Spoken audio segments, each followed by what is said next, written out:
गांव के एक छोटे से घर में आरव नाम का एक 12 साल का लड़का रहता था।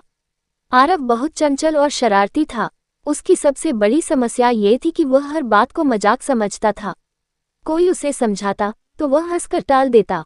आरव के साथ उसी घर में उसके दादाजी भी रहते थे। दादाजी बहुत समझदार और शांत स्वभाव के थे।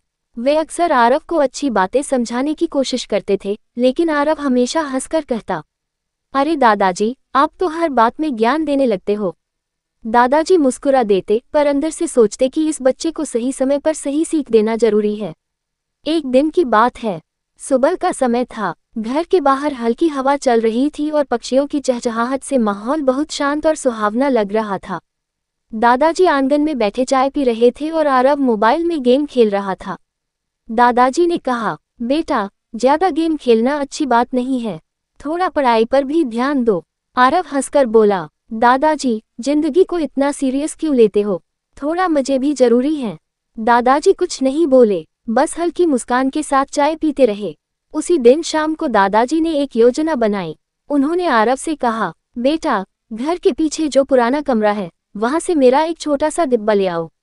उसमें मेरी पुरानी घड़ी रखी है। आरव तुरंत उठकर पीछे वाले कमरे की ओर चल पड़ा। वह कमरा थोड़ा पुराना और अंधेरा था। जैसे ही वह अंदर गया, अचानक दरवाजा हवा से जोर से बंद हो गया। कमरे में अंधेरा हो गया। बाहर से हल्की हल्की अजीब आवाजें भी आ रही थीं। आरव घबरा गया। उसने जोर से चिल्लाया, दादाजी, दादाजी, दरवाजा खोलिए। बाहर खड़े दादाजी ने थोड़ी गंभीर आवाज में कहा, अरे आरव, क्या हुआ?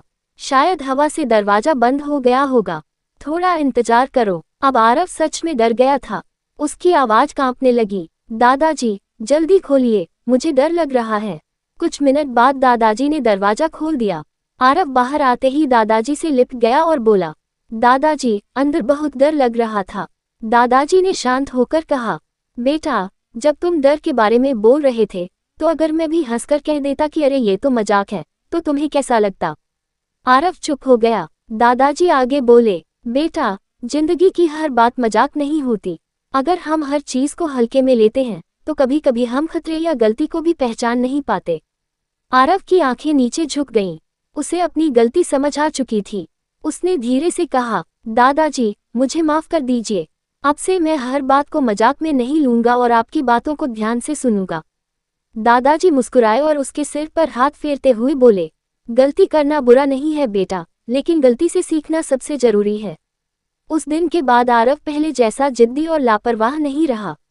अब वह दादाजी की बातें ध्यान से सुनता था और धीरे धीरे समझदार बनता जा रहा था।